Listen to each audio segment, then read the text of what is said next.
Welcome to Kulanjiappa IAS academy. அன்புள்ள மாணவர்களே, தற்பொழுது டிஎன்பிஎஸ் என்று சொல்லக்கூடிய தமிழ்நாடு பப்ளிக் சர்வீஸ் கமிஷன் பார்த்தீங்கன்னா உங்களுக்கு அசிஸ்டன்ட் பப்ளிக் ப்ராசிக்யூட்டர் அப்படின்னு சொல்லக்கூடிய இதுக்கான கால்ஃபர் வந்து வெளியிட்டிருக்கிறாங்க. அசிஸ்டன்ட் பப்ளிக் ப்ராசிக்யூட்டர், சரிங்களா? இப்போ நீதிமன்றங்கள்ல வந்து பார்த்தோன்னா அரசு சார்பாக வாதாடக்கூடிய இந்த வழக்கறிஞர்களுக்கான பணியிடங்கள் அறிவிச்சிருக்கிறாங்க. இதுக்கான நோட்டிபிகேஷன் வந்து பார்த்தோன்னா 13/9/2000 அந்த செப்டம்பர் 13ஆம் அனௌன்ஸ் பண்ணிட்டாங்க. இதுக்கு லாஸ்ட் டேட் பார்த்தோன்னா அடுத்த மாசம் அக்டோபர் 12ஆம் அன்னைக்கு வரைக்கும் நீங்க அப்ளை பண்ணிக்கலாம், சரிங்களா? இதுல கரெக்ஷன் பண்ணதுக்கும் அடிஷனலா டைம் கொடுத்துருக்காங்க. 16 to 17 நீங்க வந்து எழுதிக்கலாம். இதுக்கான எக்ஸாம் டேட் எப்போ சார் சொல்லியிருக்காங்க? பிரிலிமினரி எக்ஸாமினேஷன் பார்த்தீங்கன்னா உங்களுக்கு date of preliminary examination 14/12/2024. So nearly பார்த்தீங்கன்னா ஒரு 3 month நமக்கு டைம் இருக்கு, சரிங்களா? அதே மாதிரி இதுக்கு மெயின்ஸ் எக்ஸாமினேஷன் இருக்கு. பிரிலிமினரி அண்ட் மெயின்ஸ் இன்டர்வியூ மொத்தம் 3 லெவல்ல இந்த எக்ஸாமினேஷன் நீங்க வந்து அட்டன் பண்ண வேண்டியிருக்கும். ஃபர்ஸ்ட் லெவல் பிரிலிமினரி வந்து பார்த்தோன்னா 14/12/2024 இதுக்கான எக்ஸாமினேஷன் நடக்குது. இது வந்து பார்த்தோன்னா ஆஃப்டர்நூன் நடக்குது, 2 PM to 5:30 PM நடக்குதுவான், சரிங்களா? இப்போ இதுல வேற என்னென்ன சார் இந்த தொடர்பான விஷயங்கள் எல்லாம் நம்ம பார்க்கலாம். இதுல எவ்வளவு சார் வேகன்சி வந்திருக்கு, என்ன அப்படிங்கிற டீடைல்ஸ், இதுக்கான எலிஜிபிலிட்டி என்ன, இது எல்லாமே நம்ம பார்த்து தெரிஞ்சுக்கலாம். சரி, அந்த போஸ்ட் அண்ட் வேகன்சிஸ் பார்த்தீங்கன்னா உங்களுக்கு அசிஸ்டன்ட் பப்ளிக் ப்ராசிக்யூட்டர் கிரேட் 2 அப்படிங்கிற லெவலில் தான் உங்களுக்கு இந்த எக்ஸாம் நடத்துறாங்க. இது the name of the department வந்து ப்ராசிக்யூஷன் அப்படிங்கிறது. சரி, அந்த டிஸ்ட்ரிபியூஷன் ஆஃப் வேகன்சி விட்டுருக்காங்க. மொத்தம் டோட்டல் வேகன்சி 51 வேகன்சி. சரியா? அது பே ஸ்கேல் பார்த்தீங்கன்னா இந்த லெவல் ஆஃப் பே வந்து 22 அப்படின்னு சொல்லக்கூடிய லெவல் 22ல இருக்கு. சரியா? இந்த சிபிஎஸ்னா கம்மி வந்து பார்த்தீங்கன்னா கான்ட்ரிபியூட்டட் பென்ஷன் ஸ்கீம் அப்படிங்கிறத சிபிஎஸ்ன்னு சொல்லி கொடுத்துருக்காங்க. இதில் எவ்வளோ வேகன்சி என்னென்ன அப்படிங்கிறதெல்லாம் இதை நீங்க பார்த்து தெரிஞ்சு வச்சுக்கோங்க, சரிங்களா? என்னென்ன கம்யூனிட்டிக்கு எவ்வளவு நம்பர் ஆஃப் வேகன்சி இருக்கு அப்படின்னு இந்த வேகன்சி டிஸ்ட்ரிபியூஷன் கொடுத்துருக்காங்க, சரிங்களா? டோட்டலா 51 வேகன்சிஸ் இருக்கு. இதுக்கான பார்க்கணும். இதுக்கு ஏஜ் லிமிட் பார்த்தீங்கன்னா பொதுவாகவே ஒரு எக்ஸாமினேஷனா 2 வகையான கிரைட்டீரியா இருக்கும். ஒன்று எலிஜிபிலிட்டியில வந்து பார்த்தோன்னா ஒன்று ஏஜ் இருக்கும், இன்னொன்று எஜுகேஷன் குவாலிஃபிகேஷன் இருக்கும். அந்த வகையில வந்து பார்த்தோன்னா நமக்கு ஏஜ் லிமிட் பார்த்தோன்னா அதர்ஸ் அப்படின்னு சொல்லக்கூடியவங்க யாருன்னா ஓசி அப்படின்னு சொல்லும் இல்லையா, அதர் கேட்டகரி அல்லது ஃபார்வர்டு கம்யூனிட்டி சொல்லக்கூடிய முற்பட்ட வகுப்பினருக்கு ஏஜ் லிமிட் கொடுத்துருக்காங்க பாருங்க. அதுல அசிஸ்டன்ட் பப்ளிக் ப்ராசிக்யூட்டர் கிரேட் 2க்கு 36 வயசு வரைக்கும் அவங்க எழுதலாம், சரிங்களா? இதுல வந்து மேக்ஸிமம் 36 வயசு வரைக்கும் தான் எழுத முடியும். அது மாதிரி இந்த பர்சன் வித் பெஞ்ச் மார்க் டிசபிலிட்டின்னு சொல்லக்கூடிய பார்த்தீங்கன்னா மாற்றுத்திறனாளிகள் அடிஷனலா இந்த இதுல இருந்து ஒரு 10 வருஷம் சேர்த்து கொடுத்துருக்காங்க. 10 வருஷம் சேர்த்தா 46 வருஷம் கொடுத்துருக்காங்க. இதனில எக்ஸ் சர்வீஸ் மேனா இருக்காங்க, ஓய்வு பெற்ற பார்த்தீங்கன்னா ஒரு ராணுவத்தில் பணியாற்றவங்கலாம் அவங்களுக்கு 50 வரைக்கும் கொடுத்துருக்காங்க. இதே பார்த்தீங்கன்னா இந்த ஓசியில வரக்கூடியவங்க டெஸ்டட் விடோன்னு சொல்லக்கூடிய கணவனால் கைவிடப்பட்டவங்களுக்கு இந்த அப்பர் ஏஜ் லிமிட் கிடையாது, சரிங்களா? இப்போ வந்து இதுல நார்மலா இருக்கிறவங்களுக்கு 36, பிசிக்கலி பார்த்தீங்கன்னா சேலஞ்சர் பர்சன் சொல்லக்கூடிய மாற்றுத்திறனாளிகளுக்கு 46, எக்ஸர்வீஸ் மேனுக்கு 50, மற்றவங்களுக்கு ஏஜ் லிமிட் அதாவது டெஸ்டட் விடோவுக்கு ஏஜ் லிமிட் இல்லை. இதே பார்த்தீங்கன்னா அதர் தன் ஓசி இருக்காங்க இல்லையா, அதாவது பிசி, அதுல பிசிஎம் பார்த்தீங்கன்னா உங்களுக்கு பிசி முஸ்லீம், அப்புறம் எம்பிசி, அதுக்கப்புறம் எஸ்சி எஸ்சிஏ அப்படி இதெல்லாம் எஸ்டி இதுங்களுக்குலாம் ஏஜ் லிமிட்டே இல்லை, அப்பர் ஏஜ் லிமிட் கிடையாது, சரிங்களா? இதுல upper age limit no, maximum age limit அப்படிங்கிறதுனால எந்த வயசு வேணாலும் எழுதலாம். அப் டு 57 வரைக்கும் நீங்க அப்ளை பண்ணிக்கலாம்னு வச்சுக்கோங்களேன், சரிங்களா? இப்போ இந்த மாதிரி ஏஜ் லிமிட்டை பொறுத்தவரை ஓசிக்கு மட்டும்தான் ஏஜ் லிமிட் வச்சிருக்காங்க. அதர் தென் ஓசிக்கு வந்து பிசி, எம்பிசி, எஸ்சி, எஸ்டிக்கு ஏஜ் லிமிட் இல்லை.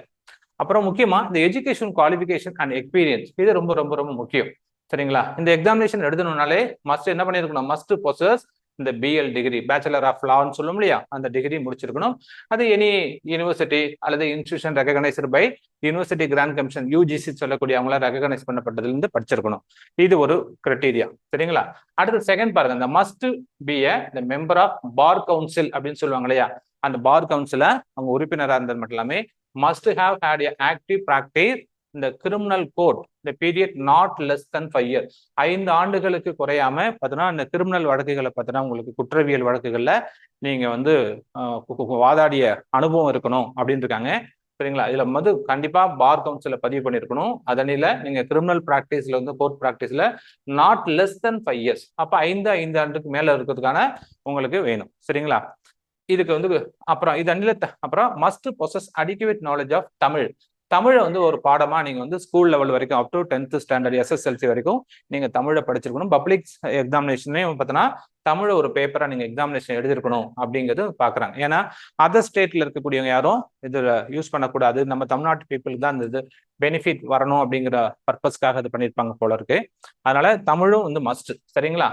அதனால இந்த 3 கேட்டகரி, ஒன்று பிஎல் லா முடிச்சிருக்கணும், அண்டு பார் கவுன்சில பண்ணியிருக்கணும். அப்புறம் கிரிமினல் பிராக்டிஸ்ல வந்து 5 ஆண்டுகளுக்கு குறையாம பண்ணியிருந்திருக்கணும். அப்புறம் அடிக்குவேட் நாலேஜா தமிழ் வந்து தெரிஞ்சிருக்கணும். இது எல்லாம் தெரிஞ்சா இந்த எக்ஸாமினேஷனுக்கு நீங்க அப்ளை பண்ணலாம். சரிங்களா? இந்த எக்ஸாம் டேட் ஏற்கனவே நம்ம பார்த்துட்டோம். இப்போ வந்து பார்த்தீங்கன்னா உங்களுக்கு 14th டிசம்பர் அப்படின்னு சொல்லியாச்சு. இந்த எக்ஸாமினேஷன்ல உங்களுக்கு எப்படி இருக்கு சார், என்னென்ன மாதிரி இருக்கு அப்படிங்கிறதெல்லாம் இப்போ பார்க்கலாம். இப்போ இந்த ஸ்கீம் ஆஃப் த எக்ஸாமினேஷன் அப்படின்னு கொடுத்துருக்காங்க பாருங்க. பிரிலிமினரி எக்ஸாமினேஷன் இது வந்து சிங்கிள் பேப்பர் தான். சரி, அன்னைக்கு பார்த்தோம் ஆஃப்டர்நூன் 2:30 5:30 வரைக்கும் இந்த எக்ஸாம். இதுல பாத்துங்க ஃபர்ஸ்ட் வந்து ஒரு ஜென்ரல் ஸ்டடிஸ் பேப்பர் இருக்கு. இது டிகிரி ஸ்டாண்டர்ட். பொதுவாகவே பார்த்தோன்னா உங்களுக்கு ஒவ்வொரு எக்ஸாமினேஷனுக்கும் ஸ்டாண்டர்ட் டிகிரி ஸ்டாண்டர்டா SSLC ஸ்டாண்டர்டா அல்லது அப்படின்னு கொடுத்துருப்பாங்க. இதுக்கு வந்து டிகிரி ஸ்டாண்டர்ட். இதுல பொதுவாக இந்த ஜென்ரல் ஸ்டடிஸ்ல வந்து பார்த்தோன்னா 75 மார்க் வந்து உங்களுக்கு ஜென்ரல் ஸ்டடிஸ்லயும் அந்த ஆப்டிடியூட் அண்ட் மென்டல் எபிலிட்டின்னு சொல்லக்கூடிய டாபிக் இது எப்போதுமே எல்லா காம்படிட்டிவ் எக்ஸாமினேஷனுக்கும் SSLC ஸ்டாண்டர்ட் தான் இருக்கும். இதுல வந்து ஒரு 25 கொஸ்டின்ஸ் இருக்கும். ஸோ மொத்தமா வந்து பார்த்தோன்னா உங்களுக்கு இதுல 100 கொஸ்டின்ஸ் இருக்கும். ஒரு கொஸ்டின்ஸுக்கு வந்து பார்த்தோன்னா 1.5 மார்க். அப்போ வந்து அதுக்கு நீங்க 150 மார்க்குக்கு நீங்க வந்து இந்த எக்ஸாமினேஷன் எழுத வேண்டியிருக்கும். சரிங்களா? அது மாதிரி இப்போ இந்த இது எல்லாமே வந்து பார்த்தோன்னா உங்களுக்கு இதுல தமிழ் எலிஜிபிலிட்டி இப்போ கொடுக்கல. ஏன்னா உங்களுக்கு பிரிலிமினரில உங்களுக்கு கொடுக்கல. மெயின்ஸ்ன்னு வரப்போ அங்க தமிழ் எலிஜிபிலிட்டி கொடுப்பாங்க. பொதுவாகவே நீங்க தமிழ்நாடுல பப்ளிக் சர்வீஸ் கமிஷன் அதாவது பார்த்தோன்னா மற்ற பப்ளிக் சர்வீஸ் கமிஷன் எழுதக்கூடிய தமிழ்நாடு லெவலில் இருக்கக்கூடிய எல்லாத்துக்குமே இப்போ தமிழ் எலிஜிபிலிட்டிங்கிறது மஸ்ட் அல்லது கம்பல்சரின்னு கொண்டு வந்துட்டோம். ஆனால் இப்போ இங்கே வந்து கொடுக்கலையே சார் அப்படின்னா இதுக்கு நீங்கள் செகண்ட் லெவல் மெயின்ஸ் எக்ஸாமினேஷன்ல அங்கே தமிழ் எலிஜிபிலிட்டி வச்சிருக்காங்க. அதனால பிரிலிமினரில அப்படி கொடுக்கல. சரி, அந்த 100 கொஸ்டின்ஸ் வந்து ஜென்ரல் ஸ்டடிஸ் வந்து டிகிரி ஸ்டாண்டர்ட்லையும் அதில் 75 வந்து டிகிரி ஸ்டாண்டர்ட், 25 வந்து SSLC ஸ்டாண்டர்ட்லையும் கொடுத்துருக்காங்க. அதனால இப்போ வந்து லா பேப்பர் ஒன்று இருக்கு. சரிங்களா? அது டிகிரி ஸ்டாண்டர்ட்ல அது ஒரு 100 கொஸ்டின்ஸ் உங்களுக்கு இருக்கும். சரிங்களா? இப்போ இதுக்கு ஒரு 100 கொஸ்டின் 150 இது வந்து பார்த்தோன்னா இன்ட்டு 1.5 மார்க்கு. அதே மாதிரி இதுக்கு வந்து பார்த்தோன்னா இன்ட்டு 1.5 மார்க்கு. அப்போ பார்த்தீங்கன்னா கிட்டத்தட்ட இதுக்கு ஒரு 150 இதுக்கு ஒரு 150 300 மார்க்குக்கு இந்த எக்ஸாமினேஷனை எழுதணும். சரிங்களா? கொஸ்டின்ஸ் வந்து டோட்டலா 200. ஆனா நீங்க இது வந்து பார்த்தோன்னா மார்க்கு 300. சரிங்களா? இப்போ இதுல வந்து பார்த்தோன்னா உங்களுக்கு எப்படி இதுல இது பிரிலிமினரில நீங்க இதை பாஸ் பண்ணா அடுத்தது மெயின்ஸுக்கு போகலாம். இந்த பிரிலிமினரி பேப்பரை எப்படி சார் வச்சிருக்காங்க அப்படின்னு பார்த்தோன்னா இது அப்ஜெக்டிவ் டைப்ல தான் மல்டிபிள் சாய்ஸ் கொஸ்டினா தான் உங்களுக்கு இருக்கும். இந்த மோட் ஆஃப் எக்ஸாமினேஷன் பார்த்தோன்னா உங்களுக்கு கம்ப்யூட்டர் பேஸ்டு அப்படின்னு சொல்லியிருக்காங்க. அது மட்டும் இல்லாம இந்த பேப்பர் ரெண்டுமே தமிழ் அண்ட் இங்கிலீஷ்ல இருக்கும். கொஸ்டின் பேப்பர் ஒரே கொஸ்டின் தமிழ் அண்ட் இங்கிலீஷ்ல இருக்கும். GS பொதுவாகவே அப்படிதான் இருக்கும். லா பேப்பரும் தமிழ் அண்ட் இங்கிலீஷ்ல தான் கொடுத்துருக்காங்க. அதனால நீங்க எந்த மீடியம் உங்களுக்கு கன்வீனியன்ட்டோ அந்த மீடியத்துல இதுக்கான எக்ஸாமினேஷனை நீங்க அட்டன் பண்ணிக்கலாம். இது பிரிலிமினரி முடிஞ்சோடனே அடுத்தது மெயின்ஸ் வந்து பார்த்தோம்னா 1:10 வேகன்சியில தான் அது அதில் எடுக்காங்க.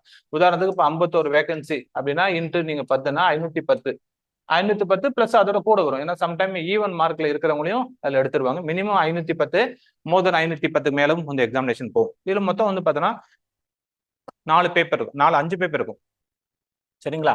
இதுல வந்து பார்த்தோன்னா பேப்பர் 1 வந்து எப்பயுமே தமிழ் பேப்பர் வந்து தமிழ் எலிஜிபிலிட்டி நான் சொன்னேன் பிரிலிமினரில இல்லை. பட் ஆனால் அதுக்கு பார்த்தீங்கன்னா மெயின்ஸ்ல வந்து தமிழ் எலிஜிபிலிட்டி வச்சிருக்காங்க. இதுக்கு 100 மார்க்கு நம்ம அவுட் ஆஃப் 100க்கு மினிமம் 40 மார்க் எடுத்தாதான் மற்ற பேப்பர்ல நீங்க வந்து நல்லாவே சென்டம் அடிச்சிருந்தா கூட இந்த தமிழ் எலிஜிபிலிட்டில 40 வாங்கியிருந்தா தான் பேப்பர் வந்து எவல்யூஷனுக்கு மதிப்பீட்டுக்கு போகும். அதனால தமிழ் வந்து எலிஜிபிலிட்டியும் மஸ்ட். அதுக்கப்புறம் பேப்பர் 2ல பாருங்க லா பேப்பர் 1, லா பேப்பர் 2, லா பேப்பர் 3, லா பேப்பர் 4 சொல்லி மொத்தம் 5 பேப்பர் இருக்கு. 5 பேப்பர்ல ஃபர்ஸ்ட் பேப்பர்ல மட்டும் இந்த மார்க் வந்து எங்கேயும் கவுண்ட் ஆகாது. இது தமிழ் எலிஜிபிலிட்டி நீங்க எலிஜிபிள் ஆனா மட்டும் போதும். மிச்சம் இருக்கக்கூடிய 4 பேர் இல்லையா, இந்த 400 மார்க் இருக்கு பிளஸ் 60 மார்க், இந்த 460 மார்க் தான் நீங்க ஸ்கோர் பண்ண வேண்டியிருக்கும். இது எல்லாமே டிஸ்கிரிப்டிவ் அப்படின்னு சொல்லக்கூடிய எழுத்து தேர்வா நீங்க எழுத வேண்டியிருக்கும். இப்போ குரூப் அண்ட் மெயின்ஸ் எக்ஸாமினேஷன் எல்லாம் எடுத்துவீங்க இல்லையா, அது மாதிரி இப்போ ரிட்டன் எக்ஸாமினேஷன் அண்ட் இன்டர்வியூ அப்படி இதுல அப்புறம் அதுக்கப்புறம் இன்டர்வியூ இருக்கும். இந்த இன்டர்வியூக்கு வந்து பார்த்தோன்னா 60 மார்க் கொடுத்துருக்காங்க. இது ஸ்லாப் பேஸ்டு மார்க்கா இருக்கும். சரிங்களா? அது நம்ம இந்த அடுத்த லெவலுக்கு போறப்ப நமக்கு இருக்கும். இது எல்லாமே கிளியரா கொடுத்துருக்காங்க. ஒவ்வொரு இதுக்கும் என்ன அதுக்கான இன்ஸ்ட்ரக்ஷன் எல்லாமே நமக்கு கொடுத்துருக்காங்க. இதை பார்த்து வச்சுக்கோங்க. சரியா? இப்ப நமக்கு என்னன்னா பிரிலிமினரி எக்ஸாமினேஷனுக்கு வந்து பார்த்தோன்னா ஒரு லா பேப்பரும் ஒரு ஜென்ரல் ஸ்டடிஸ் பேப்பரும் இதை எழுதி நீங்க பாஸ் பண்ணவங்களுக்கு 1:10 ரேஷியோவில் வந்து பார்த்தோன்னா மெயின்ஸுக்கு உள்ள போகணும். மெயின்ஸ்ல 5 பேப்பர் இருக்கும். ஒரு பேப்பர் வந்து தமிழ் எலிஜிபிலிட்டி, மிச்சம் இருக்கிறது எல்லாமே உங்களுடைய லா பேப்பர். அந்த லாவுக்குள்ள பார்த்தோன்னா சிலபஸ் கீழே கொடுத்துருக்காங்க. பேப்பர் 1 லா 1, லா 2, லா 3, லா 4 அப்படிங்கிறதுக்கு என்னென்ன சிலபஸ் அப்படின்னு இருக்கும். இது வந்து கண்டிப்பா BL முடிச்சவங்களுக்கு இதோட இது தெரியும். ஏன்னா டிகிரியில படிச்சவங்களுக்கு இந்த பேப்பர் படிக்கிறப்ப உங்களுக்கு தெரியும். சரியா? இப்போ இது வந்து எல்லாமே டெஸ்கிரிப்டிவா நீங்க எழுத வேண்டியிருக்கும். ஆன்சர் இந்த கொஸ்டின் ஆன்சர் பேட்டர்ல உங்களுக்கு இருக்கும். அதை நீங்க பாத்துக்கலாம். இதுக்கான சிலபஸ் நம்முடைய இந்த நோட்டிபிகேஷன்ல கீழே இருக்கு. தனியாகவும் செப்பரேட்டாகவும் இருக்கு. அதை நீங்க பார்த்து தெரிஞ்சு வச்சுக்கிறது நல்லது. சரிங்களா? இதுக்கு இந்த அசிஸ்டன்ட் பப்ளிக் ப்ராசிக்யூட்டர் எக்ஸாமினேஷனுக்காக நம்மளுடைய கொலஞ்சியா அகாடமில இதுக்கான கிளாஸஸ் வந்து இப்போ ஸ்டார்ட் பண்றோம். சரிங்களா? இப்போ வர சண்டேல இருந்து இதுக்கான கிளாஸஸ் ஸ்டார்ட் பண்றோம். இதுக்கான டெய்லி கிளாஸஸ் இருக்கு. ஏன்னா இப்போ இருக்கிற இந்த 3 மாசத்துக்குள்ள நீங்க வந்து பிரிலிமினரிக்கான சிலபஸ் முடிக்கணும். கையோட மெயின்ஸுக்கான சிலபஸை நம்ம வந்து பேரலா கொண்டு போறோம். சரிங்களா? அதனால இன்ட்ரெஸ்டட் கேண்டிடேட் நம்மளுடைய குளஞ்சியப்பா ஐஏஎஸ் அகாடமிங்க தொடர்பு கொள்ளலாம். தொடர்பு கொள்ளத்துக்கான தொடர்பு கொள்ளக்கூடிய தொலைபேசி எண்கள் பார்த்தீங்கன்னா 8610519012. இன்னொரு நம்பர் 9790811635. சரிங்களா? இப்போ இதுக்கான கிளாஸஸ், அதுக்கான மெட்டீரியல், அதுக்கான டெஸ்ட் எல்லாமே போத் ஆஃப்லைன் ஆன்லைன் ரெண்டுமே கொடுக்குறோம். சரிங்களா? இதுக்கான கிளாஸஸ் வந்து ஆன்லைன்ல கொடுக்குறோம். தொலைதூரத்தில் வர முடியாதவங்க பண்ணிக்கலாம். இது நேரடியாக இருக்கிறவங்க இங்க கிளாஸ்ல வந்து பார்த்தோன்னா ஆஃப்லைன் கொடுத்துக்கலாம். ஆஃப்லைன் கிளாஸஸ் நாங்கள் கொடுக்குறோம். ரெண்டுமே இருக்கு. ரெண்டுமே ஜூம் ஆப்ல தான் இந்த கிளாஸஸ் எல்லாம் கண்டக்ட் பண்றோம். நீங்க அன்னன்னைக்கு நடக்கிற கிளாஸஸ்க்கான இதெல்லாம் பார்த்தோன்னா உங்களுக்கு வீடியோஸ் எல்லாமே ரெக்கார்டட் வந்துடும். அதனால கிளாஸ் மிஸ் பண்ணிட்டோம் அப்படிங்கிற பயம் கூட யாருக்கும் தேவைப்படாது. அதனால உங்களுக்கு ஜெனரல் ஸ்டடீஸ்க்கான கிளாஸஸ், அப்புறம் உங்களுடைய மேஜர் பேப்பர் லாவுக்கான கிளாஸஸ் எல்லாமே அதுக்குரிய எக்ஸ்போர்ட் ஆன ஃபேக்கல்ட்டியை வச்சு தான் அந்த கிளாஸஸ் வந்து ப்ரொவைட் பண்றோம். அதனால இன்ட்ரெஸ்டட் கேண்டிடேட் நீங்க வந்து இந்த வாய்ப்பை பயன்படுத்தி உங்களுடைய கனவாகிய அசிஸ்டன்ட் பப்ளிக் ப்ராசிக்யூட்டர் கனவை நிறைவேற்றுவதற்கு குளஞ்சியப்பா ஐஏஎஸ் அகாடமியின் மனமார்ந்த வாழ்த்துக்கள். நன்றி, வணக்கம்.